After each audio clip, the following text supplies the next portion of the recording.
So over to you, Richard. Thank you. Thank you so much, Grace, moderator of choice. Tonight we are having a very important topic that is necessary for us to function optimally in terms of our mind. How do we make sure that our mind functions optimally? And we have a wonderful, wonderful guest tonight. I do not know any CEO who loves issues of learning and development than our speaker tonight. But before we jump into the conversation, let me tell you who has made these conversations possible.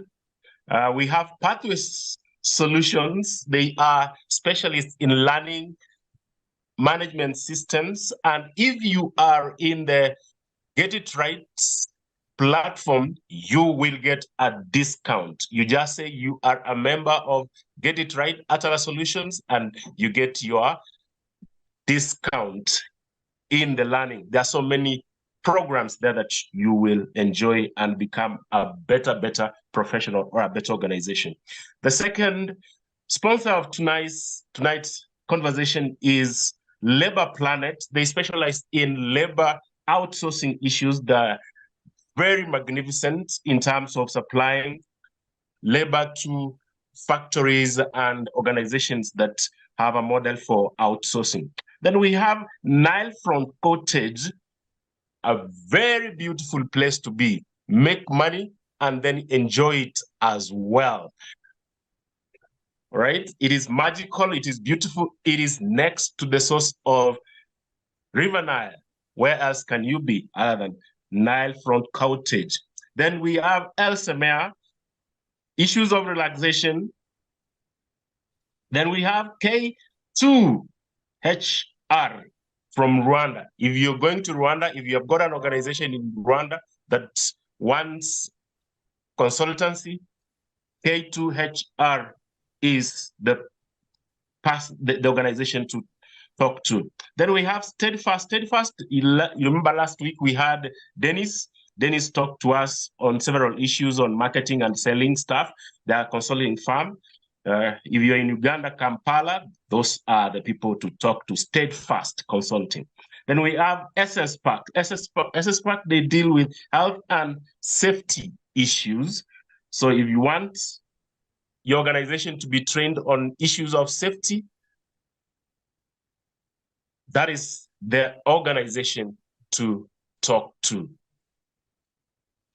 Then we have Panessa Training Institute. They deal with good work. They deal with metal. They make beds. They make furniture. In fact, as I was passing across NextGen, I saw one of the chairs that they've made there. If you want those beautiful chairs, then Panessa Training Institute is the place to go and train yourself. Then we have Profiles International. Profiles International, they deal with psychometric tests. They deal with emotional intelligence. In fact, they're the best. They do a good job in recruitment, in training. Those are the people to talk to. Profiles International. Then we have Kapla Mentito. I am madly in love with their cashew nuts. Korosho. Kama unataka korosho mzuri, Kapla Mentito are the people to talk to.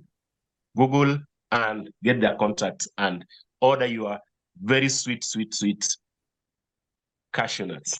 Of course, tonight, I am your host. I'm sitting in on behalf of our moderator of choice, Grace Nzula. My name is Richard J. Magoma, Mr. Positive Flavors. Then tonight, we have Newton Kipkoech Siele. He's going to tell us what is mental health. Let me talk about Newton Siele a little bit. He is a PhD student, ongoing PhD student, marketing option, doctoral student. Then he has over 23 years, you can say 23 years, 3 years in the pharmaceutical industry. He is the current CEO, Pharma Division of Philips Therapeutics since 2016. He has been the country manager at AstraZeneca, head of Nova Nordisk Oncology and Oncology franchise head and acting country manager Hoffman. He's passionate about leadership. He's passionate about execution. We are told that very many people are strategists, but they're not very good at execution. As he's going to take us through his discussion, he's going to tell us what makes one good in execution. He's a great believer that good communication is the lifeblood of organizations. If you want to become a fantastic organization or a fantastic professional, you have got to communicate. And if you want tips, talk to Siele. And then one thing I know, he is passionate about learning and development. That is why he's here tonight to talk to you about mental health. He's also a volunteer at Kenya Cancer Association. You can see he's also giving to the community. His hobbies include writing, coaching, teaching, and strategy. Ladies and gentlemen, put your hands together for Newton, Ipco H, Siele. Take it on, Nelson, Newton. Remind us what I have forgotten so that you have to brand yourself very well in this world so that you are able to get a good brand. Thank you very much. Richard, before Nelson takes over, yes. Yeah, we need to recognize Catherine Sidande, our sign language interpreter. All right. Thank you so much. Okay. Thank you, Grace. We do recognize Catherine, and thank you so much, Coach Richard. It's a pleasure. Thank you for that good introduction. I think, as you said, my name is Newton. Actually, today's topic, Richard, is a little bit unique because we are talking about brain nourishment or brain food. It's a topic that we hardly get to talk about, yet the implications of the foods that we tend to eat, especially to our brains, are much more than we can imagine.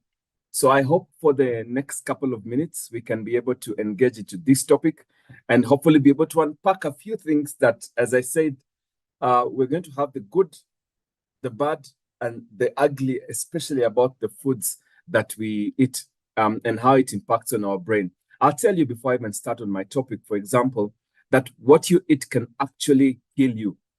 And that's very interesting because hardly do we get to be taught about the implications of food and death. But for me, and I think that the reason why I chose this particular topic and I was engaging with Grace also is because it really comes from a very fundamental point, and it's from a teaching that is by a psychiatrist. And you know, what more could we believe than an expert that spent their entire life just learning about the brain and then coming and telling us that this is what you really need to consider when you are looking at foods that will affect your brain. So please do keep in mind, Richard, I want you by the end of the talk today, tell me what is the good, what is the bad, and what is the ugly about the foods that we eat and its relation to the nourishment of the brain. Let me share my screen so we can be able to dive in, and then you can let me know once you can see the screen. Grace, yes, Richard? I can see brain nourishment. Great. And that's a topic. It's brain nourishment, a dietary approach to better brain health.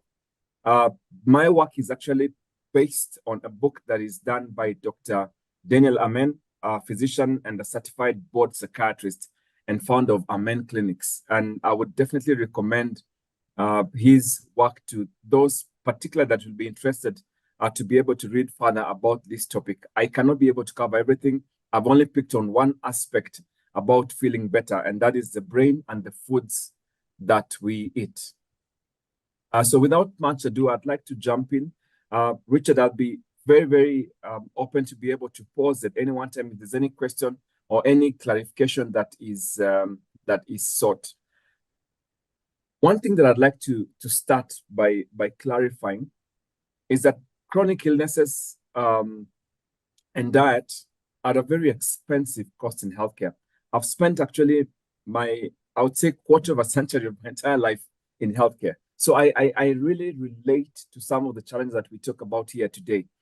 What we have seen is that research suggests that our poor diet choices account for about 90% of type 2 diabetes, 80% of coronary artery disease, and 70% of strokes, and up to even 70% of colon cancer. Now, the point I want to highlight here is that often we don't correlate some of these chronic illnesses with the food that we eat. And even though I'll be talking about the brain, it's just to highlight that it's extremely, extremely important. But also coming to what is of interest for us today, poor diets are also associated with depression, anxiety, ADHD, or what we know as attention deficit hyperactivity disorder, dementia, and even suicide. Who would have known that there's actually a correlation with the food that you eat with increasing your chances of getting into mental related illnesses? The good news, and I'm hoping that we will be finishing our talk today by also talking about the good news, is that brain healthy diets have been shown to be effective treatments for depression, for ADHD, and cognitive decline. Now, I want to be clear from the word go. As somebody myself who studied pharmacy, I am not in any way diluting the need for treatment. But what I'm saying is that if you are following your treatment and appropriately taking the correct diet, then you have a much more better chance of turning around the challenge that you may be facing when it comes to brain-related conditions, as I said, like anxiety or ADHD. Food, as I said, Richard, can be medicine or poison. And interestingly enough, there are foods that affect energy and moods. And I'll give you a very simple example. Having a big plate of pasta at lunch, for example, it will cause your blood sugar to spike.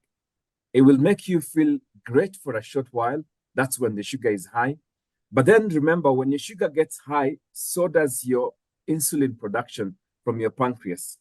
And what happens is that when your insulin production is increased, your sugar then drops drastically. And then suddenly you feel tired and lethargic. And we all know this, because there are times that we tend to go for a heavy lunch, and then you struggle in the afternoon to stay awake. For that matter, you can often always tell that because now your insulin has been produced in very high amounts, it's working so hard to reduce the sugar. And so you start feeling tired and lethargic. It's a very simple example, but it shows you how food can actually affect even your moods. Okay. And I guess next time maybe somebody is going for lunch and they're having a very heavy lunch, you can almost be sure that there's a high likelihood that they're going to feel tired once, of course, that process gets to be completed. Now, I like what Memory Rescue says, and this is from the work of Dr. Amen. The real weapons of mass destruction are actually highly processed, pesticide-sprayed, high glycemic, low fiber, food-like substances in plastic containers. What I want us to do today, even as we discuss on this topic, is to ask ourselves, what do I currently have in my fridge? What do I currently have in my kitchen? What do I currently have in my bedroom? For those of us that even have foods that they keep in our bedroom, I want you to challenge yourself. Where do you sit? And remember, the take home is going to be, are you on the good, the bad, or the ugly? There's always room for what I call redemption. And I'm hoping at the end of this talk today, we will have a bit of redemption or something that you can at least be able to correct. Now, what does Dr. Amen say? He puts 5 simple strategies that you can be able to adopt that can make you feel better. Number 1 is giving yourself an attitude makeover. And we will talk about this in a minute. Number 2 is learning the feel better fast food rules.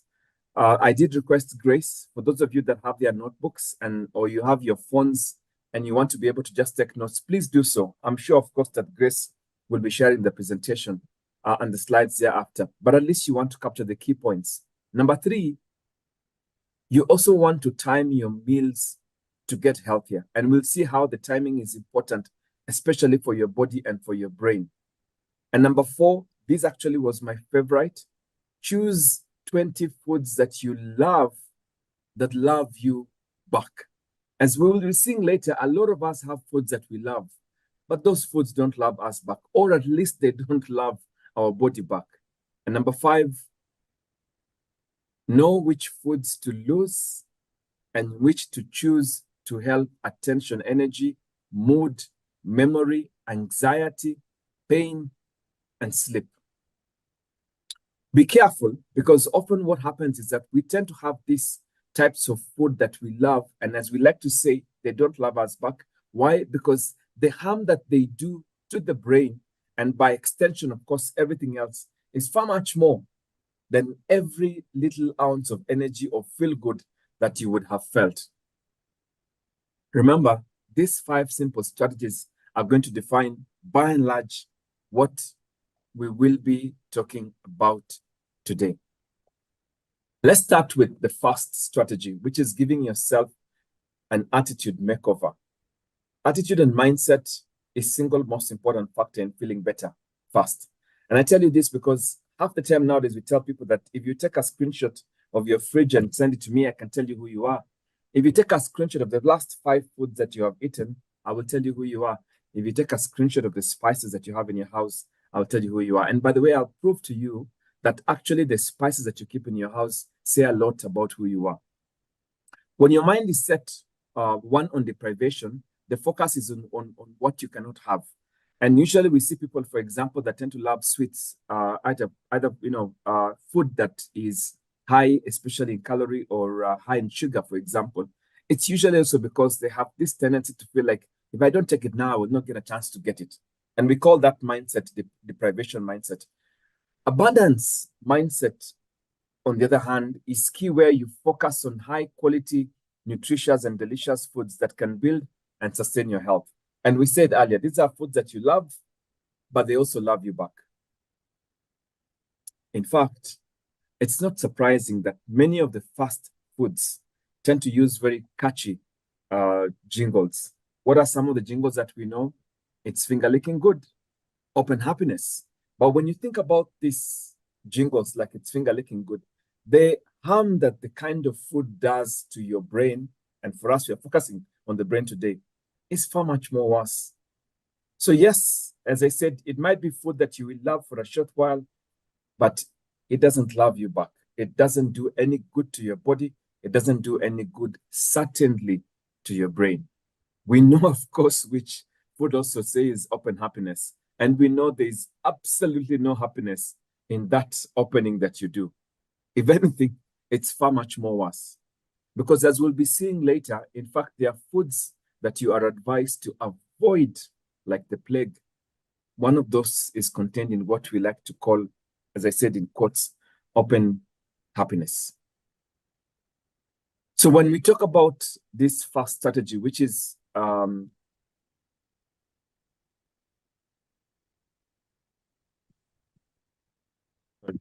giving yourself an attitude makeover. One thing that I didn't know, by the way, until when I was researching about this particular topic, is that most of the companies that manufacture food, in fact, they even know which formula to use to optimize the pleasure experience. That is because it's based on work that was done by a mathematician in the 1970s called Howard Moskowitz. It's a name you don't want to forget, who discovered that there's a perfect combination of sugar, salt, and fat that would optimize the human brain's pleasure experience. He called it the bliss point. And it's not surprising that a lot of the fat foods or the fast foods that we see tend to optimize on this. Most of the companies that manufacture fast foods have mastered how to use that formula in a way that whatever you're getting, it gives you just the right amount of sugar, salt, and fat to get you addicted. When you trigger the bliss point, it increases the sensory experiences in the brain, especially on parts associated with motivation and pleasure. And all of us know this. In fact, we call it pleasure food. We call it pleasure food. In other words, many food designers create foods that hook your brain just like addictive drugs do. And by the way, there's absolutely no difference when you compare what these foods do in terms of the addiction to what you would get with cocaine or marijuana, for example. There's this thing about the food, the way it has been made. There's a crunch that it has. There's a certain sugar, just a balance of the right sugar, salt, and fat that somehow gets you hooked. And it always makes you want to go to it. As I said, and we're being honest in this conversation, some of us need to look at what we have on our fridge, on our drawers, and as I said, for some of us in our bedrooms. Could you also be a victim of this formula where the food industries, we like to call them food designers, by the way, have actually optimized on that formula? So in such a way that you are hooked because of that bliss point. So I'm hoping that even as we are discussing, we are also reflecting on that. We're also reflecting on that. What it means is that when we look at how food scientists and especially fast food companies do to be able to trick your brain, I'll give you just a couple of examples because I could not pick everything really. Number one, they use something called a vanishing caloric density or meltiness. I'm sure this is something you're also hearing for the first time. I was just equally shocked as you are, that there are these foods that they melt so quickly in your mouth and they make your brain think that there are fewer calories. Hence, you eat more.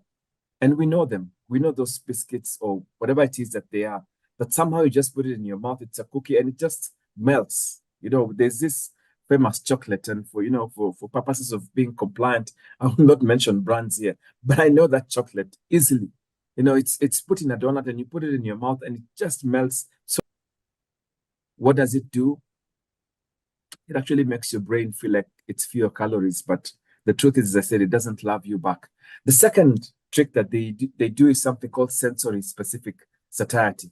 And this refers to the tendency to become bored with eating the same food multiple times. So what the food designers do is that they override it by not including one distinct, overwhelming flavor.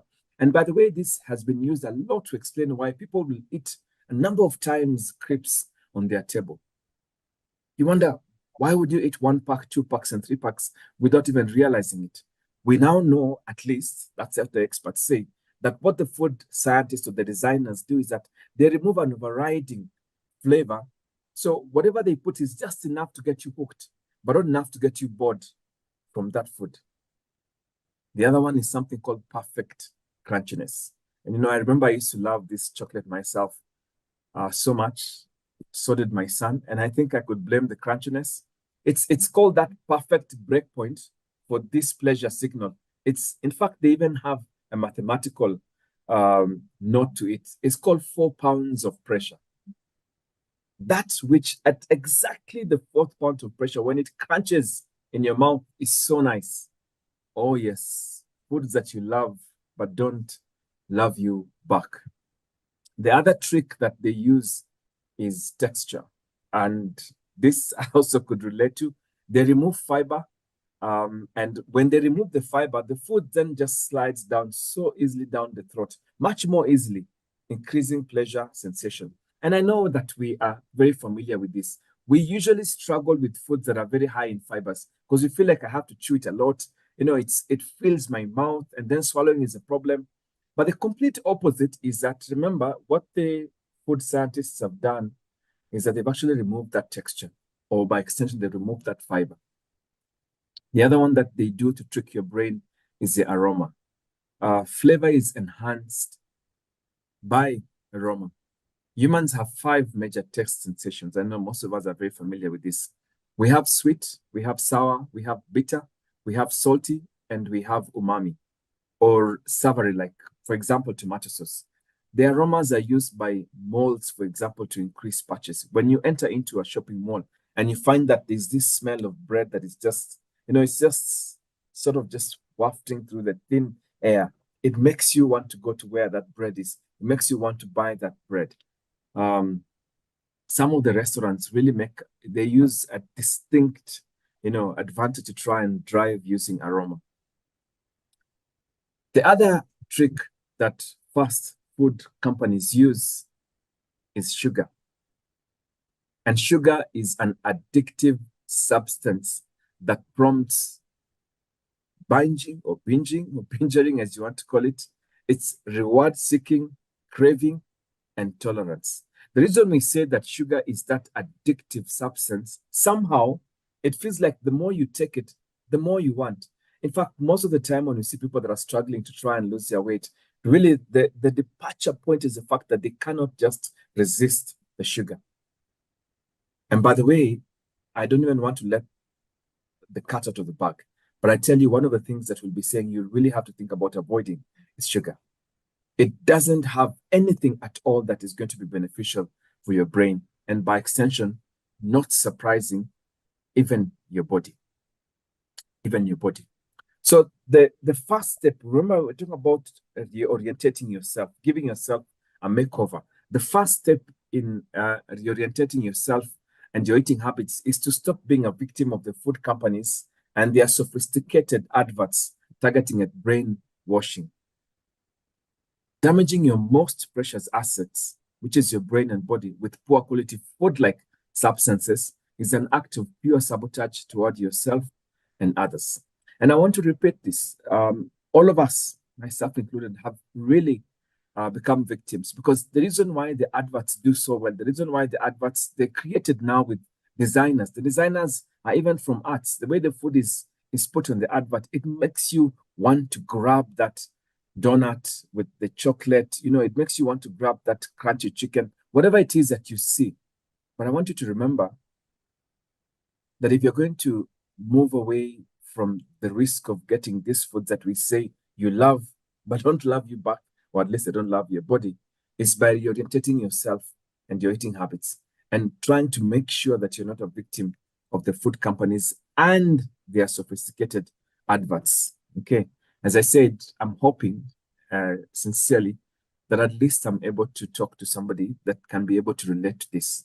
And I want to keep reminding you, if you want to do an audit check of yourself, please remember, take a photo of what you have in your fridge, take a photo of what you have in your kitchen, take a photo of what you have in your bedroom. That will give you an idea about where you are.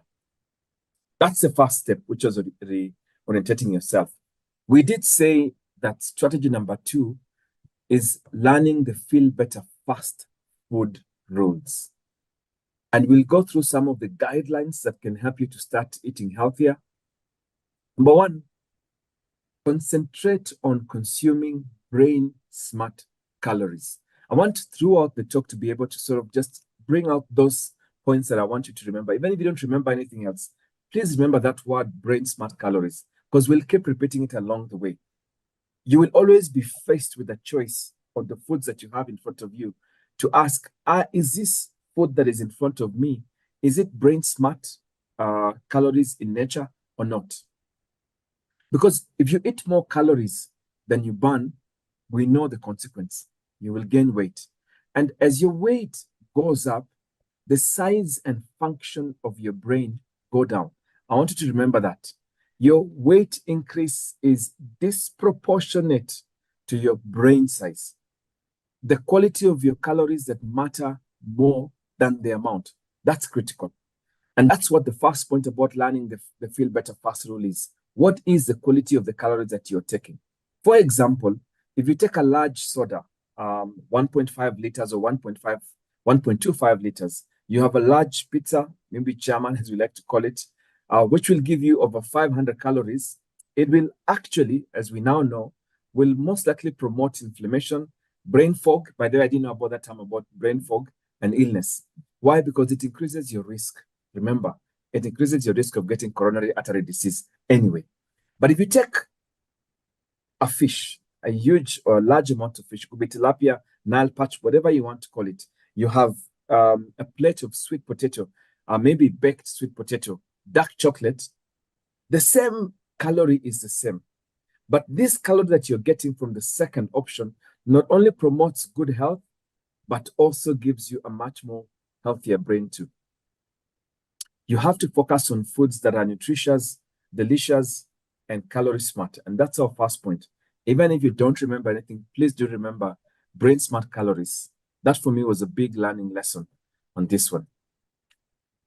Number two, in terms of the guidelines to help you to start to eat healthier, is to make the 0-calorie water your beverage of choice. That reminds me, I need to take my glass of water.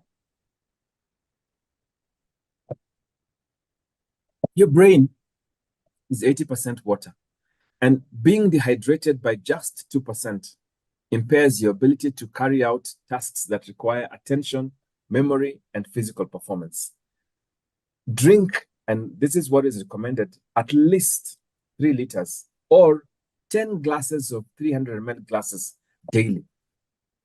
Avoid drinking water with meals, as it will slow down digestion. Replace sodas. By the way, we'll see about this, including diet sodas. What was interesting, and this is just one of those examples I also want you to note.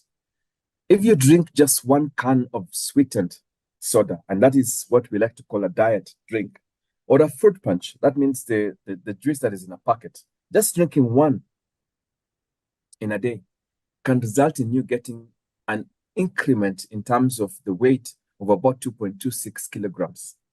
Now, that's just one thing. You can imagine it's already adding you 2 kilograms in a year. By the way, I'm not saying in a month, in a year. But that's just from one thing. Now, you can imagine the amount of other foods that you will also add in, and when you cumulatively look at each. And so it's not surprising that sometimes we start the year at X kilos, and then we keep wondering, why is my weight not going down? That's just 1 can of sweetened soda a day, just one. And now people who take 2 or 3, they take 3 glasses of, for example, the packeted juice. And by the way, we do know, for example, that in itself is not even good. But I also challenge you to go and please read a little bit more about it. Number 3, on the second strategy of learning the feel better fast food rules, eat small amounts of protein several times a day. I found this to be eye-opening also. Think of proteins the way you do medicine, that it should be taken in small doses with every meal and snack. Protein helps to balance blood sugar levels. It decreases cravings and burns more calories than eating high-carb, sugar-filled foods. Proteins also provide the body with amino acids it needs. Please remember that amino acids are some of the most essential building blocks. Nuts, seeds, legumes, some grains and vegetables contain some of the 20 essential amino acids that you need. Fish, poultry, and most proteins contain all of them. I want to repeat this. You can get some of the essential amino acids from the nuts, seeds, and legumes, and some grains. However, when you take fish, poultry, and especially, by the way, some of the beef, you get all of the amino acids that you need. Okay. Now, to the degree that your budget allows, shop for animal protein that is free of hormones and antibiotics, free range and grass-fed. And I know some people were asking, in fact, when I was doing this talk, I was discussing it at home with my family, because sometimes you may also want to alternate and say, how can I get food that I know is free of hormones, it's antibiotic-free, it's free range and grass-fed. It's available, by the way. And the note here is, of course, to the degree that your budget allows. In some cases, it might also mean that why don't you just source for that poultry, for example, from home, where you know there's very minimal use of hormones or antibiotics. What I want to highlight, and I've seen this as a common problem in our region, the doctors do say, do not overdo on protein. I'll repeat that. Do not overdo on protein, as it will put an increased strain on your kidneys and promote inflammation. And I'm saying that cognizant that in our country, we have a very high incidence of chronic kidney disease. And of course, we can correlate it with people who say they have to eat meat every single day, for example. Okay, that can become a problem. And trust me, you don't want to get chronic kidney disease. You don't even want to go into dialysis. Okay, so do not overdo on protein. Hope that clarifies. Point number 4 on our second strategy, in terms of helping you to start eating healthier, make friends with fat. And I know this is controversial. We are going to be unpacking this, by the way, in very few slides ahead. Good fats are essential to the health of your brain and do not raise cholesterol. But I want to underline the term good fats. Low-fat diets are bad for the brain. Low-fat diets are bad for the brain. For those of us who've had an opportunity of interacting with anybody that has, especially in this field, and nowadays with YouTube, you can even be able to go and see online, you'll see that the brain is actually fatty in itself. That's the way the brain is. Higher consumption of saturated fat was surprisingly associated with a lower risk of stroke when compared with a higher intake of carbohydrate. Now, it's just to differentiate, because the problem we have nowadays is people that take in a very high intake of carbohydrates and they completely reduce, for example, on saturated fats. We will try and unpack this and see which fats are good.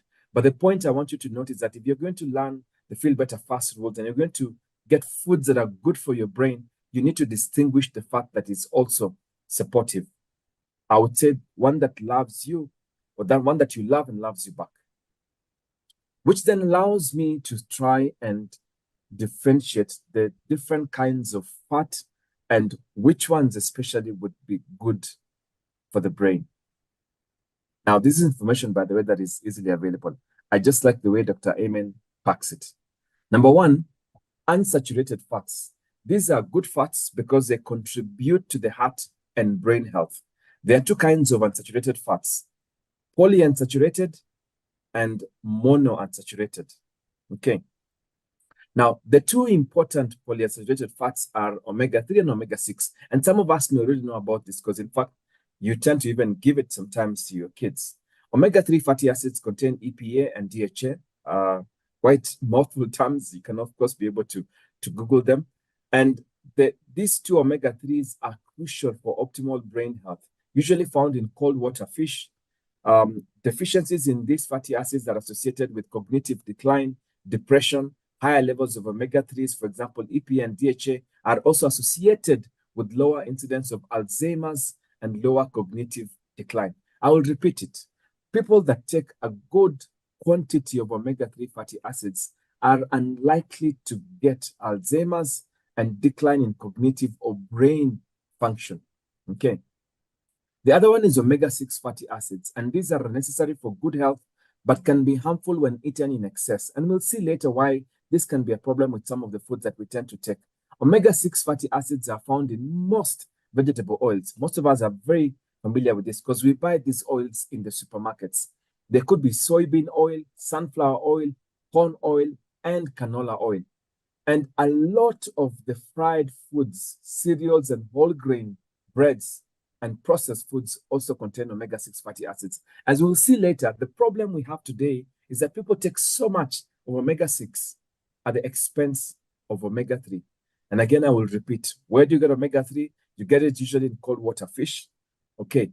And we know, of course, the kind of fishes that we have, for example, deficiencies in this, and we'll see later, by the way, you can supplement it if you can't get it in the fish. But deficiencies in this can actually cause a lot of problems for your brain. The problem is that most people who eat foods rich in omega-6, typically fried and fast foods, have an unhealthy ratio of omega-6 to omega-3 acids. Usually, the ratio is 20:1, meaning 20 of omega-6 and 1 of omega-3, which is pro-inflammatory and increases the risk of heart diseases and a host of other healthy problems. I want you to note that we get now a lot of our medics or colleagues saying that a lot of the young people are getting lifestyle diseases that they never used to get before. You know, they're getting heart attack, they're getting stroke, and all those things that you can be able to mention. It's clear that one of the problems we have is just the ratio of omega-6 to omega-3. The optimal omega-6 to omega-3 ratio in your body is supposed to be under 4:1. Remember, 4 of omega-6 to 1 of omega-3. That's the ultimate ratio. But what we have today is 20:1, 20 of omega-6 to 1 of omega-3. And the best way to balance your omega-6 to omega-3 is to eat fewer foods that contain omega-6. And I'm saying that because we don't often realize that apart from the oil that we are buying, which we are using to cook, which is already very high in omega-6, a lot of the other things that we buy, processed foods, the cakes, the cereals, already have another high amount of omega-6. But of course, I'm not surprised also that what the medics do advise is that if you really have a very high deficiency, maybe you don't even eat fish at all, the other option is taking fish oil supplements. That can also help you in getting your omega-3. And nowadays, we have very good options available in the market. Now, as we continue to unpack this topic about the different kinds of fats, so we talked about the polyunsaturated and saturated and monounsaturated. Now let's talk about saturated fats. Saturated fats tend to be less healthy than unsaturated fats, but they differ depending on their chemical makeup. And I'll try and unpack this. We have short to medium chain saturated fats, those with between 4 to 12 carbons. I know it's a bit of a mouthful. And we have some, by the way, that have a longer carbon chain. Okay. But here are examples of potentially healthier and unsaturated fats. Okay. What we advise is always check on the food labels for them. Number one is what is called butyric, which is a 4-carbon acid. It's found in fiber-rich foods, sweet potatoes, vegetables, beans, nuts, fruit, butter, and ghee. It's not surprising that a lot of the experts will always advise you that, try and balance and use a lot of ghee and butter when you're cooking. Why? Because you actually also are increasing and using a lot more of the safe saturated fats. Okay. Number two is what is called caprylic, which is 8 carbon, and capric, which is 10 carbon, and lauric, which is 12 carbon. But these ones are medium chains, and they're usually found in coconut. We'll see later that you can actually use this again to, of course, as we said, everything in excess becomes poisonous, but that's also, slightly safe. And then we have myristic acid, which is a 14 carbon saturated fat that is found in animal fats and some vegetable oils. There are some studies that show that this can be harmful to heart and should be consumed in small amounts. I see people, for example, using this fat that is from especially animals, whether it is pork or whether it is from cows. Okay, please remember this normally contains myristic acid. It's a saturated fat, but it's not so good. Okay, studies don't seem to really support it. We have, of course, palmitic acid, which is a 16 carbon long chain saturated fat that creates the marbling in corn-fed beef. This one is not good on cholesterol and heart. Okay, again, not so much encouraged. Sometimes I know we don't get to even know whether the meat that we are eating, is it corn-fed or is it grass-fed? That's something that is probably for a different discussion. But we also have stearic acid, which is 18 carbon. This is a long chain fatty acid, usually found in grain-fed meats, sausages, bacon, cold cuts, peanut butter, margarines, fried potatoes, whole milk, cheeses, and vegetable oils. Sunflower oil has the most. Okay, so just keep that in mind. But please do also note that this one has a slightly longer chain. Okay, so maybe not something that you really want to be able to. For me, my personal to be good. The healthiest dietary strategy is to cut back on certain types of saturated fats, especially myristic, palmitic, and stearic, and that's what I've said, and increase the consumption of the polyunsaturated fatty acids found in fish, oil, nuts, and seeds. That is extremely important. Now, as we continue to unpack on this story about the different kinds of fats and impacts on health, we also have trans fats. And these are synthetic fats that are found in partially hydrogenated vegetable oils. And by the way, I have just put it in bold. They have no place in anyone's diet. These are partially hydrogenated vegetable oils. In fact, for them to become solid in room temperature, they have to be hydrogenated. Please remember, they've gone through such a strong chemical process. They have no place in anyone's diet. The trans fats decrease healthy blood flow and increase the likelihood of blood clots, which can cause stroke and heart disease. And we know them, by the way. They are found in shortening and many processed foods, including margarines and commercially prepared fried foods, packaged baked goods like donuts. Some of us, we tend to, we'll avoid the margarine, but we'll have so much of these fried foods in our houses or packaged baked goods. I would say it's usually like just, you're closing one problem, but causing another problem on the other end.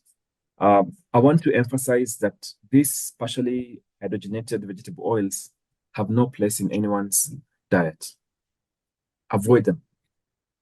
Okay. Now, what are some of the other guidelines that can help you start to eat healthier? Number 4 is choosing a healthy, high fiber, blood sugar steadying carbohydrates. Please note the term here that we use is blood sugar steadying. meaning that it helps you to stabilize your blood sugar. These are so-called smart carbohydrates. They're essential to life due to nutrient benefit. Most vegetables, legumes, and fruits, such as apples, pears, and berries, that are low in terms of glycemic, so they don't raise the blood sugar, are smart carbohydrates. However, and we did say this when we started, foods such as bread, rice, and pasta and white potatoes, they have a very high glycemic index and are pro-inflammatory. So they don't help you in your brain, in your body, in your heart. Majority of people consume a low fiber diet of less than 15 grams daily, which is, by the way, not so good. Women consume about 25-30 grams of fibers daily, and men about 30-38 grams. High fiber foods such as broccoli, berries, onions, flax seeds, nuts, green beans, sweet potatoes have the added benefit of making you feel full faster and longer.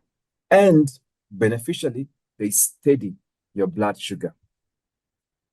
Number 5, fill your plate with colorful vegetables and fruits. And I think this is one of the things that most of us have been taught, across out our life. Colorful vegetables and fruits have tremendous health benefits. Plant foods also prevent cancer and reduce inflammation. In fact, there was a study that, and I'll share some of the studies at the end of my presentation, that found a linear correlation between the number of fruits and vegetables you eat and your level of happiness. Meaning, the more colorful your plate in terms of vegetables, the much more happier you are likely to be.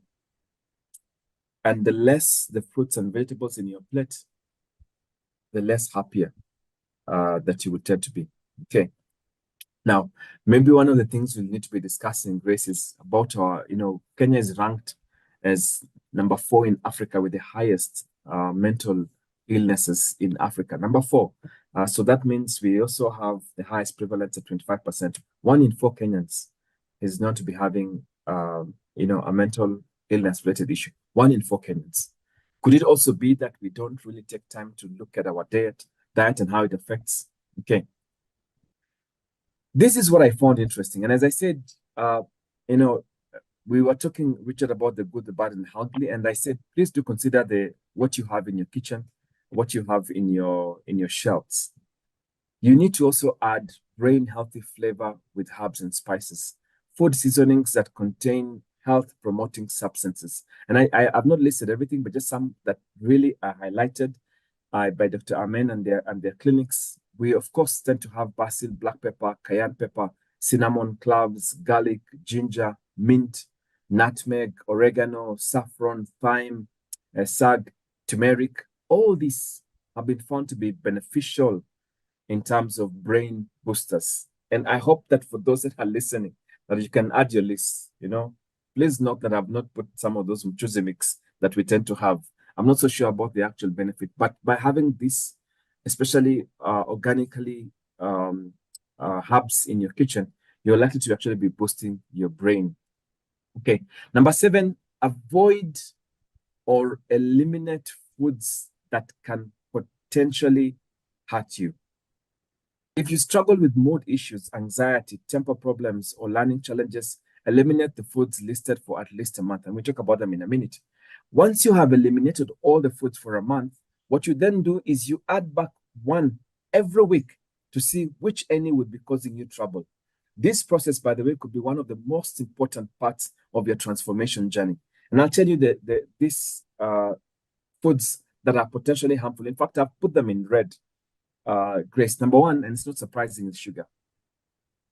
Refined sugar is 99.4 to 99.7% pure calories. No vitamins, no minerals, just carbohydrates. It is addictive. It interferes with the action of calcium and magnesium. It increases inflammation and brain regression, by the way. And sugar negatively alters learning and memory.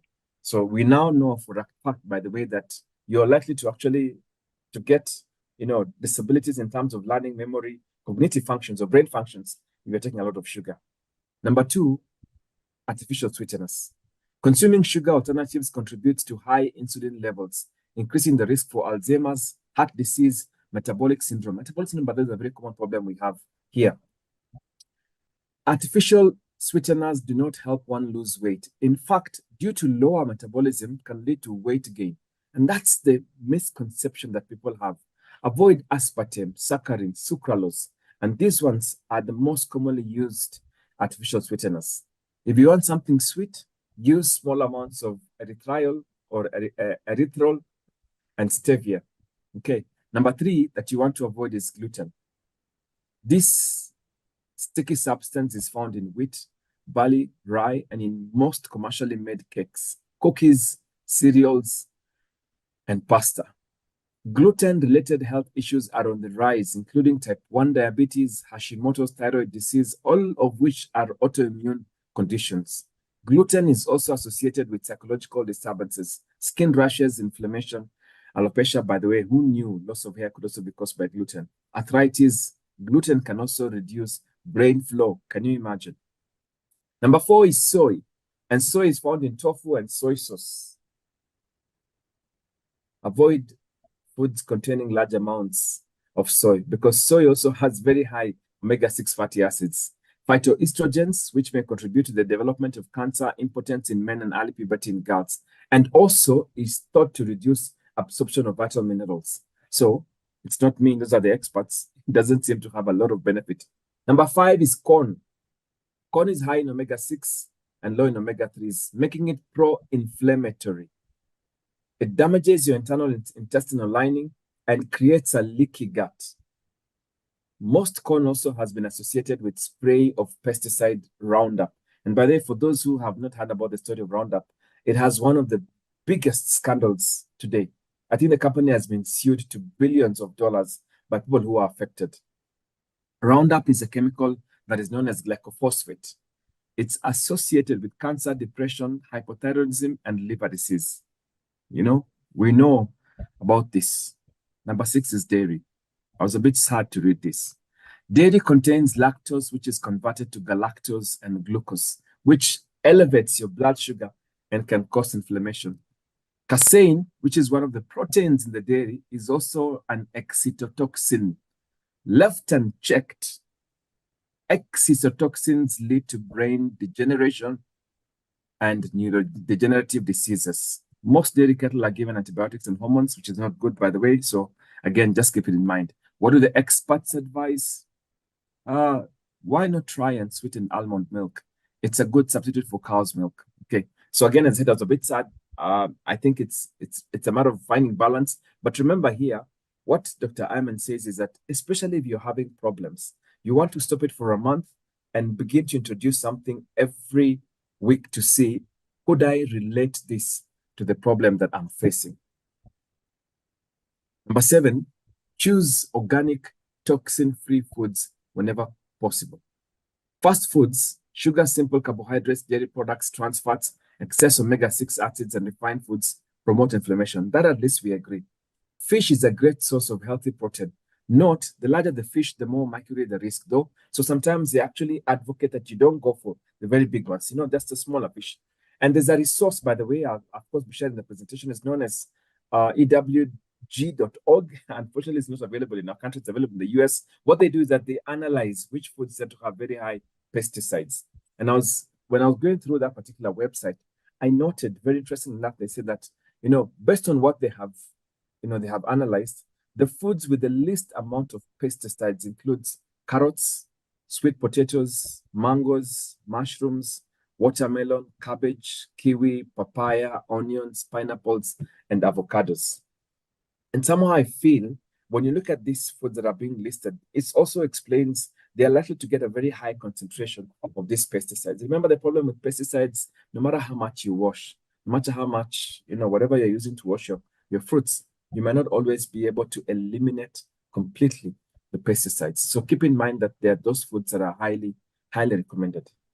Now, I like the third strategy that is highlighted, and that is time your meals to get healthier. If you have symptoms of low blood sugar, getting your diet right can make an immediate positive difference for you. If you suspect that you suffer from low blood sugar levels, make a practice of eating 4 to 5 meals a day, combining protein, fat, and smart carbohydrates. We've talked about that already. But if you don't have hypoglycemia, intermittent fasting or time-restricted feeding can significantly improve memory, mood, and fat loss. In fact, you can even lose weight, or reduce your blood pressure and reduce your inflammatory markers. Nightly 12 to 16-hour fasts turn on a process that is called autophagy. And this process is so important because it's almost like your brain is just getting rid of the trash. And I like this autophagy process because it means when you sort of have this gap of 16 hours, your brain resets itself and therefore removes anything that would have been termed as trash. Please remember, we're talking about brain health here. Not eating within 2 to 3 hours of bedtime also reduces your risk of heart attacks and stroke. And by the way, this is important, especially if we have men in the house. Now, in healthy eating people, blood pressure drops by at least 10% when they go to sleep. But blood pressure in late night eaters stays high, increasing the risk of vascular problems. So, of course, as I said, being in the medical field, I know so many people that, they end up going to sleep, but they never wake up. Please remember that the advice is try and make sure you don't eat within 2 to 3 hours. It will help you to reduce your blood pressure. And the opposite is unfortunately very true. Strategy number 4, choose 20 foods that you love, that love you back. As human beings, we are creatures of habit, and that is why you have to set yourself up to win. Finding 20 high-quality, delicious foods and beverages that support your brain and general health is important. What are some of these? As I said again, please remember 0 calorie, water. Beetroot juice is very good for blood flow. Cherry juice is good for sleep. Coconut water, herbal tea like green tea, lightly flavored waters, carbonated water with lemon, orange, peach, or even lemon, and sweetened almond milk, vegetable juice without added fruit juice is good. Water with cayenne pepper to boost metabolism is also good. These are just examples of beverages. Okay, so we will definitely revisit. When it comes to nuts, seeds, and legumes, and I must say, Grace, I do have my nuts here, so it's just important to clarify. Richard, I hope you've seen my nuts. Okay, almonds, raw almond butter, almond flour is good. Cashews and cashew butter is good. Chia seeds, flax seeds, pistachios, pumpkin seeds, quinoa or quinoa. I don't know how you pronounce that. Quinoa. Sesame seeds and walnuts. Yeah. Coconut, apples, apricots, and avocados are good. Blackberries, blueberries, cherries, and cranberries are good. I hope we're not hearing some of these names for the first time. Figs, by the way, not very expensive, is good. Goji berries, I love goji berries. Golden berries, this used to be taken. I don't know, Grace, if you remember, people used to eat this in the wild. They're called golden berries. Maybe Richard, you'll also show a photo of golden berries. Grapefruit, grapes, honeydew, melon. These are good. They are good, and they are food that you can love and love you back. Kiwis, lemons, lychees, olives, oranges, passion fruit, we know them. Peaches, plums, pomegranate, pumpkin, raspberries, strawberries, tangerines, and tomatoes. These are foods that you really want to have in your fridge, okay, or in your kitchen. Okay, I'm hoping Grace will show us a photo of the foods you have. Vegetables, asparagus, beetroot, bell peppers, broccoli, lettuce, cabbage, carrot, celery, cucumber, green beans, kales and leeks, okra, onions, spinach, sweet potatoes, zucchini. Again, these are foods that we tend to see, okay? Extremely important. Please remember, choose the foods that you love that will also love you back. When it comes to probiotic foods and mushroom and oils, chlorella, kimchi, kombucha. Grace, I hope you'll explain what kombucha is for those who don't know. Pickles, spirulina, oysters, porcini. By the way, these are just types of mushrooms. White button mushrooms, avocado oil, coconut oil for high temperature cooking. Please note that. We did say it's one of those good fats, macadamia nut oil and olive oil. When it comes to eggs, that is meat, also poultry and fish. This is important. We did say you want to have this chicken, turkey, and eggs, lamb, fish, that it could include tuna, Nile perch, tilapia, omena, catfish, common carp. But the common carp is very available in our country. Crab, salmon, sardines and shrimp, basil, black pepper, cayenne pepper, cinnamon cloves. We've already talked about the herbs and spices that you want to have in your kitchen. I want to suggest that even when you are thinking about your shopping, please have the list of these 20 most loved foods that love you back. Okay. Study number 5, know which foods to lose and which to choose to help attention, energy, mood, memory, anxiety, pain, and sleep. And as we come towards the tail end of my presentation, I want you to note also that you can choose the foods that you want to avoid. Foods that will feel good now, but later you'll pay a very high price. Okay. Pro-inflammatory foods include pizza, donuts, French fries, ice cream, sugar, dairy products, refined foods, and high carbs. We've said that already. They are not good. Trans fats, avoid anything with partially hydrogenated. Remember, it's solid in the room because it's been chemically configured. Vegetable shortening, not so good. I know one very common one that is used for making chapatis. Okay. Processed meats, sodium nitrites can combine with amines to form nitroamines, which are carcinogenic. Okay, we've said that. That's not good. Okay, if you're taking processed meats, which we tend to have, the sausages, the hot dogs, and everything else, there's a very big risk. Okay, not so good. Food additives such as MSG, I was surprised, by the way, this is also sold in our supermarket. Aspartame, these are not so good. Okay, it might add flavor and make food nice, but you pay high price later. Gluten, alcohol, and caffeine, not good at all for your health. Foods to choose that make you feel good now and later, meaning you love them and they love you back also. Dopamine-rich foods for focus and motivation. This includes turmeric, green tea, lentils, fish, lamb, turkey, beef, eggs, nuts, pumpkin, and sesame seeds. Beets also, beetroot increases blood flow to the brain, extremely important. Celery, blueberries, strawberries, and raspberries, green leafy vegetables. Omega-3 rich foods like flax seeds, walnuts, tuna, sardines, chia seeds, avocados, and water. Extremely important.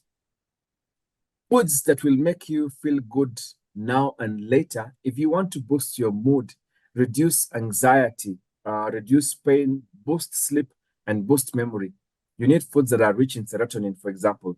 This combined tryptophan, which is, by the way, a hormone containing foods like eggs, turkey, seafood, and even dark chocolate. And Richard, I do have dark chocolate here. I said I'll use it as an example. Please, not a bad thing to have.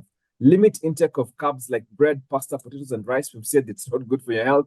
It will make your sugar spike and not do good at all. Increase probiotic-rich foods like kombucha.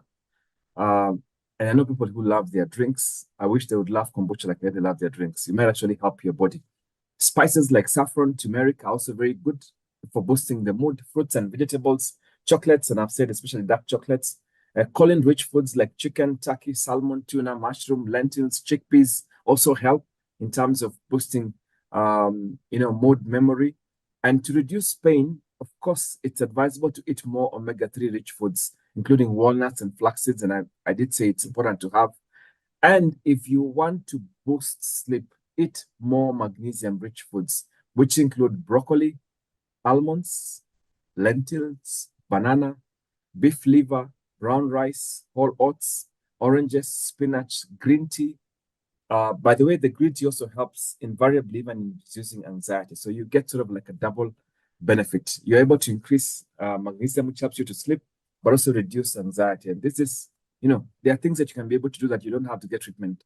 And by the way, Richard, I do sell medicine. So for those who don't want to do all this, they can come to me for medicine. In conclusion, the Feel Better Fast diet has 5 simple strategies. Give yourself an attitude makeover. And we started by saying, what does this involve? It's really important. For me, I feel like it's life-saving. I normally tell people, if you have an emergency exit, what is it that you want to do to be able to make your life better? And the one thing you do have that is in your control is your own physical well-being. Learn to feel better fast food rules. Concentrate on brain smart calories while making, 0 calorie like water your beverage of choice. Eat small amounts of protein per day. Make friends with fat, the good fat.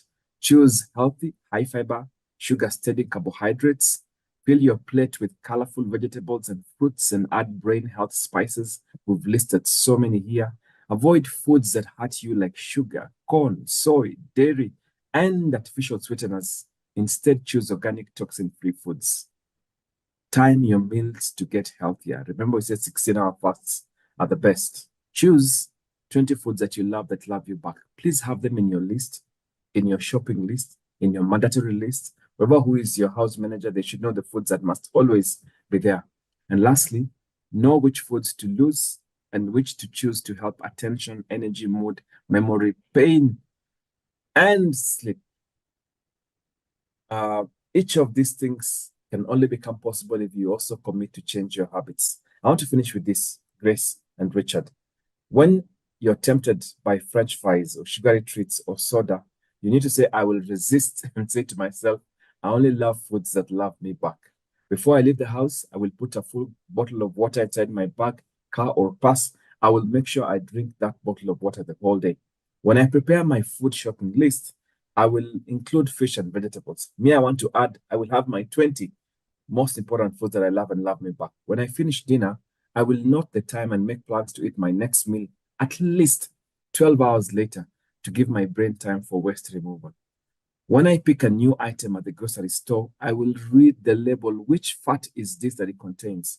When I'm in a low mood, I will eat a piece of low sugar, free dark chocolate to boost my serotonin levels. When I eat food I love that loves me back, I will note it down in my favorite healthy foods list. Number 8, when the waiter comes for my order at a restaurant, I will say, please don't bring bread to the table, making that one decision that will help me make healthier choices throughout the meal. By the way, that bread, as we said, has a lot more omega-6 and other problems. It also makes you feel full fast, so you will not even eat food well. Lastly, when I go shopping, I will look for organic fruits and vegetables first. Hopefully, Grace, that puts into perspective what we mean when we say brain nutrition and the food that we need to look out for. That ends my presentation. I'd like to hand over back to Richard and you, Grace. Thank you so much. Thank you so much. But before we dive into other questions, the people who are worried, you've not mentioned groundnuts. Me and other people, you've not mentioned groundnuts, you've not mentioned courgette. You briefly mentioned about before some of us get depressed. No, actually, if you look at what we were saying, when we talk about the walnuts, the peanuts, I would also include groundnuts. And definitely, by the way, we talk about cucumber, we're also talking about courgettes. Those are healthy and they should definitely be included. I was thinking about our brothers who come from Western Kenya who take their tea with the groundnuts. The problem is the tea normally has dairy, but they're sort of halfway. So, Richard, no need to worry. It is a good thing. What I noted when I was reading about this is that the problem when it comes to peanut butter, because some people confuse this, the peanut butter will have some oil that is not safe. And that's why it might not necessarily be classified. You didn't hear me talk about peanut butter, for example, right? Unless you're making it yourself, usually they will use hydrogenated oil to make that peanut butter. So you've moved from what was safe to it becoming again a risk to the body. Thank you so much, Newton, Siele, and Catherine Shidandi on the other side of sign language. Thank you so much. Here are the questions now. Judy is asking, what about those people who do not love food? That is, I hope you have a pen so that we have a set of three questions. What about those people who do not love food? Then we have Doris who's asking collagen, especially for those people who go to the gym. Then my good friend Norbert is asking fried fish, boiled fish, which one has more amino acid? So you can start with those three, then we can swing, or you can also add what are the best foods for children who are going to school, snacks. What snacks should children going to school? That is a question that was asked, I think, by Mary. We can start with those four. I think, Richard, I like your first point about those who don't love food. The problem is that the way your human body was created by God, it cannot do without food. And a lot of the studies that we have seen don't seem to support that you can just take supplements and hope that those supplements will complement. There doesn't really seem to be any alternative way you can say that you'll avoid food and take supplements to be able to meet the requirements that you have. Remember, we said things like amino acids, the vitamins, the minerals are so essential. And the problem is that you can only get them from food. So maybe the question should be, and again, by the way, they are experts. I'm not an expert in that particular area. there are people that can take a journey with you and try and find the foods that you will love, that maybe you can accommodate in your diet, so you still don't feel like you're missing it out. I definitely don't recommend avoiding food, right? Because you need it, because it forms a lot of the building blocks in the body. Collagen, this is interesting. Sometimes I think maybe there's a lot of hype. We do have products that we sell, for example, that contain collagen, and people have talked about it for skin, for joints. For me, what I would say is it really depends. Do you have a need? Is that need diagnosed? Is it based on your own assumptions? And if you have a need, maybe you also need to take advice from your medical doctor. And can I take this? I'm saying that because the problem we have with our countries, and like maybe in the West, Richard, there are a lot of products that come into the market that don't necessarily have the necessary, pre-qualifications, that it has been tested, it has been certified, it's safe. And I say that with a lot of humility, because I have a friend of mine who was also a pharmacist that we lost. And really, when we look back, again, really it's just products that have not been certified. And so there's no evidence in terms of their safety. That is extremely important. Whatever you take, please always try and ask, how do I know that this is safe for human consumption, or at least how has it been tested? And then in terms of fried fish, for me, Richard, based on what we have learned, what did they use to fry the fish? Obviously, if you're looking at fish that is steamed or that is smoked or one that is boiled, it might end up being safer. But if it's being fried, it depends, right? Now that we know, if they've used especially the oil that is rich in omega-6, for example, then you have to be worried, because the fish is healthy, but the oil which has been used to cook the fish is where the problem is, right? So again, that would be my comment. Yes, in terms of children going to school, I think we struggle a lot with especially giving children vegetables. I think that's something that the parent would have to really negotiate. Let me put it this way: what you want to avoid, which all of us tend to do because of the adverts, and I'll talk about these adverts that tend to push us. We tend to give our kids a lot of food that are rich in omega-6. Now, if you really want to balance, number one, avoid any fried foods or any foods that have been cooked, especially using omega-6 or high in omega-6. That could include baked goods, or foods like crepes and other things. Avoiding them is on one hand, I think, very good. If you can, try and encourage your kids to take something that is healthy. And if you have to cook, at least use the oil that we said, like ghee or butter, to cook something for them that they can carry to school. Okay. They might not love sweet potatoes initially, but it might still be better to have sweet potatoes. Can you have white potatoes? Maybe once in a while. The issue is just trying to find a balance. Thank you so much. I can see Dr. Rebecca Ann Minor talking about CMOS. Probably could want to comment on that. There are people who do not know what is kombucha. I can see Geoffrey from Uganda talking about kombucha. Maybe you can clarify to us what is kombucha for those people who do not know. I can see Catherine Yakundis sending you very good vibes, that you've been very good in your presentation. Then we have Esther talking about zucchini equals to courgettes. What else? Caroline has appreciated you. That is Caroline Mweni. I can see somebody, Ruben Chebai, saying kuleni omena. You might want to comment on that. Then there is this controversial issue about milk, taking milk and not taking. I can see Paul. Richard, we have a number of questions on the Q&A. Somebody is asking, is ghee good for cooking? Yes, it is. Actually, if you look at one of the slides, what they said was butter and ghee. It was the one which had butyric acid, Grace. So it's the one that has lower carbon, so it sort of stands within the safety.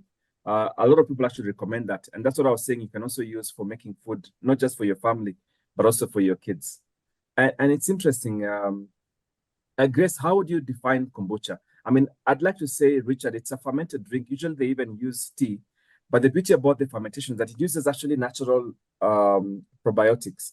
And that's why when you take, it's like tea, let me put it that way. but it's fermented. But because it's made using probiotics, you have the added benefit of actually boosting your probiotics when you take kombucha. All right. And then there's this, what is the healthy way to eat eggs? Scrambled or boiled? And then there's the question on dark chocolate. Where is it? Is dark chocolate recommended? Okay, no, that one has been answered. Where is that other one? And then keep keen on knowing. Okay, no, that one has been answered. Somebody's asking about milk chocolate, whether it's also healthy. Probably those two questions. And then there was a lot of on the ground nuts, eh? Richard, I think we've represented the people on the ground, I'd say. But I like the question on which is the best, for the egg, scrambled or boiled. I think, for me, the biggest eye opener here was really what you use. Based on what we have seen, for example, Grace, if you're cooking your egg, maybe using butter or ghee, if you're scrambling it for that matter, it actually might not be something very bad for you. The idea is that if you're again going to be using oil rich in omega-6, within that category of very high in terms of the carbon atoms also, then you might also be doing more harm than good. And of course, if you're using margarine to scramble your egg, then you might as well be putting a gun on yourself. That's what we have said, isn't it? Remember, we said foods that you don't even want to touch. One of them is margarine and hydrogenated cooking oil. Not so good at all. All right. And then somebody's asking, I didn't hear any mention of lean pork or pork. And then there's also, I like the comment from Mishi, who says deep frying fish reduces their omega-3 content in two ways. The high temperatures destroy some of the good fats. Some good fats also drain into the frying oil. Finally, deep frying adds unhealthy fats into the fish, reducing its health benefits. Steaming may be a best method to cook the fish. I like that comment. And then I there's agree. also the question, or smoking. For me, I think smoked fish is quite good if it's done well. And usually, of course, even the grill that you're using also has to be safe. I see people going to eat meat, for example. Yes, we said it's good to eat protein, but if you're going to eat meat and where it's being cooked, the grill itself, they've used very, very bad it's not like a corrosion really, but whatever they've used to apply on the grill is not even safe in itself. Then it's what we were saying earlier, that combination of the fire and the nitrosamines that we saw, it's that combination that increases the risk of carcinogenicity. So it's not surprising, for example, Richard, one of our biggest problems today in Kenya with men is prostate cancer, and it can be linked to the amount of red meat that they eat, especially roasted meat. And somebody's asking whether it's safe to take yogurt, probiotic yogurt. That's a good question. Oh, wait, combined with this one, Newton, on the wine. Somebody is saying there's an argument that wine is good for the heart. I think I've seen it twice. And also good for the gut since it's fermented. What's your view on this? But yeah, answer those two on yogurt and wine. That's a very good point. I must say, maybe when we look at Dr. Amen's recommendation, somebody asked about pork and about wine. I'll say, it was very interesting. I didn't see any comment on pork, but the fear, I would say, and maybe subject to a lot more research, is the amount of fat that it might actually have. Because in that particular section I was reading on for the brain, they didn't talk about any recommendation on pork.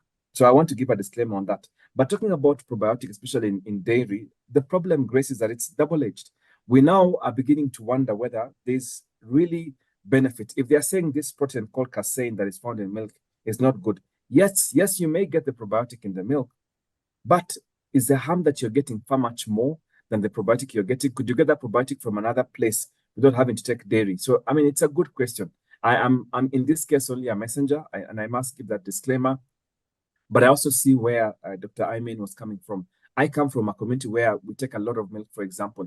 And sometimes we wonder, is there a correlation between this and some of the problems that we have seen?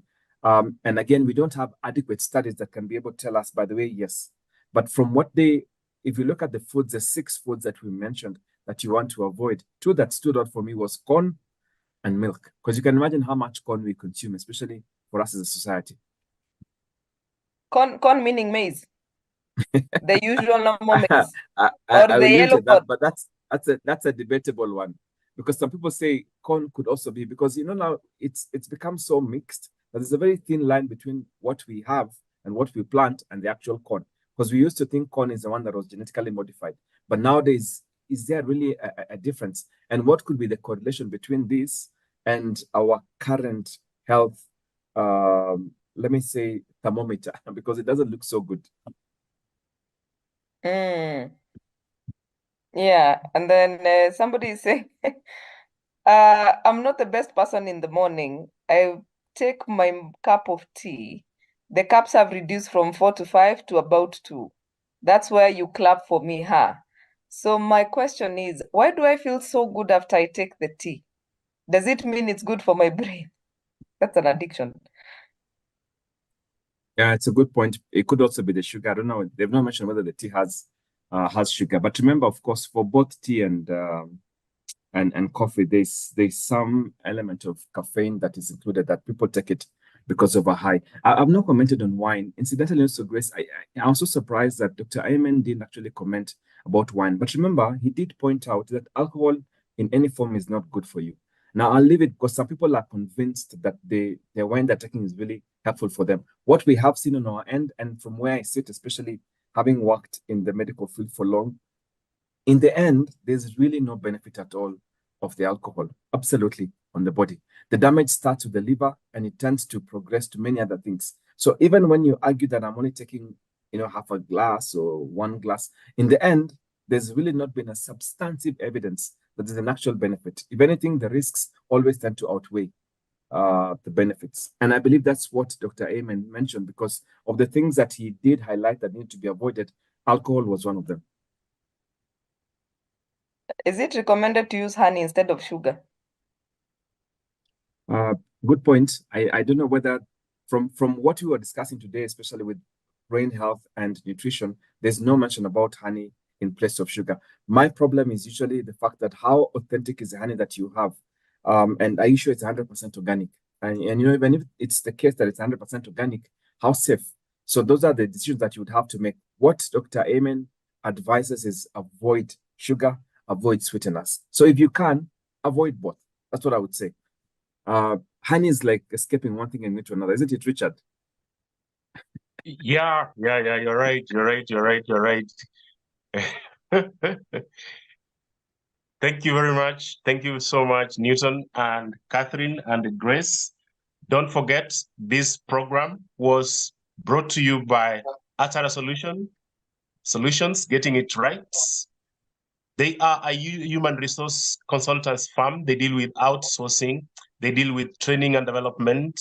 They deal with employee relations. They deal with compliance issues. So if you have got any question about human resource, Atara Solutions, getting it right, it is where to go to, so that you are able to solve your human resource issues. As you prepare for your parting shots, Newton, let me again read the sponsors of tonight's conversation. Pathway Solutions, Learning Management Systems, discounted rates if you are a member of Get It Right platforms. Then we have Labor Planets, Labor Outsourcing Issues, Nile, Front Cottage in Uganda, magical and very beautiful if you want to relax. Then in Naivasha, we have El Semer if you want to relax. Then we have K2HR in Rwanda, that is a consultants firm in Uganda dealing with human resource. Then we have Steadfast Consulting Firm. It deals with various forms of management. Then we have Essence Park, they deal with health and safety. Then we have Panessa Training Institute, they deal with issues of good work. They train students to produce very good furniture. Then we have Profiles International, they deal with making sure that you've done very good psychological tests for your employees. They also train in emotional intelligence and also certification. Then we have Capla Mentito with cashew nuts. They deal with cashew nuts. If you want your cashew nuts, talk to Capla Mentito. Your parting shots. I have three, Richard. I like what First Dr. Ayman says. Please love the foods that also love you back. Okay, that's very important. And usually we never think about the issue of brain decline or cognitive decline because we think it's a problem of the old age. What Dr. Ayman has shown us is that the foods that you eat now can actually contribute to you getting a decline in your brain much later. So choose those foods that will help you to really postpone it as much as possible because all of us will age, and that is extremely important. But I also found it very interesting to learn today that, when we give our brain a break, that 16-hour fast actually allows the brain to just remove the trash. That was so eye-opening, and they call it autophagy. That ability of the brain to just, sort of empty the dustbin or whatever you want to call it is amazing. So if you can, when you eat your last meal, try and time it so that at the very least 12 hours later is when you eat your next meal. But if possible, 13, 14, 15 to even about 16, it will really help you in a great way. Thank you so much, Richard. And of course, thank you so much, Grace. And thank you so much, Catherine, again, for being an awesome sign language interpreter. Thank you so much, Grace. You can share the link to Get It Right so that people can join and get discounts from Pathway Solutions, and we continue the conversations that normally come on Tuesday. Please wait for the joining link. I think Jacinta is on. I think Jacinta is on the call. Jacinta, but before share. Jacinta, Richard, we have the men's conversation coming up. Oh yeah, we have the men's conversation coming in June on the 22nd. It is about leadership, it's about confidence, it's about taking the lead, it is about sharing things that make men better. On the 22nd of June, a few days from today, conversations for men only. Please, you will see the flyer with more details. Do not run away from this conversation. It will remind you so many things that you're meant to do as a man. On the 22nd of June, ladies and gentlemen, please, when you get the flyer, share it widely.